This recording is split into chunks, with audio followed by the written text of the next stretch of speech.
গভীর সমুদ্র থেকে সরাসরি পাইপলাইনে জ্বালানি তেল খালাস, পরিবহন ও মজুদের আধুনিক ব্যবস্থা, সিঙ্গেল পয়েন্ট মোরিং বা এসপিএম।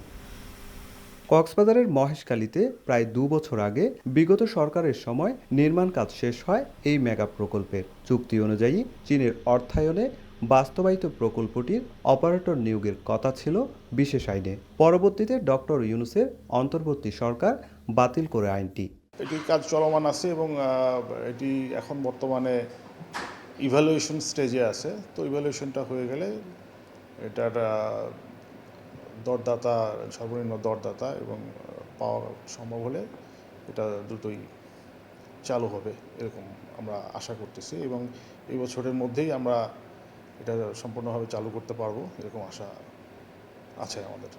মহেশখালী টার্মিনালে ৬টি স্টোরেজ ট্যাঙ্ক খালি পড়ে আছে, যার ৩টিতে প্রায় ১,২৬,০০০ টন ক্রুড অয়েল এবং বাকি ৩টিতে ৭৫,০০০ টন ডিজেল মজুত রাখা সম্ভব, যা দেশের প্রায় ১ মাসের জ্বালানি মজুদের সমান।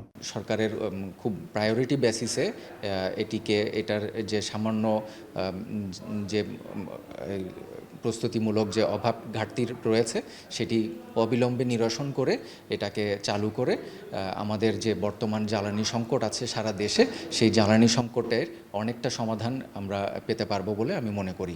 এ ব্যবস্থায় গভীর সমুদ্র থেকে সরাসরি পাইপলাইনে তেল খালাস হয়ে পৌঁছাবে মহেশখালীর টার্মিনালে।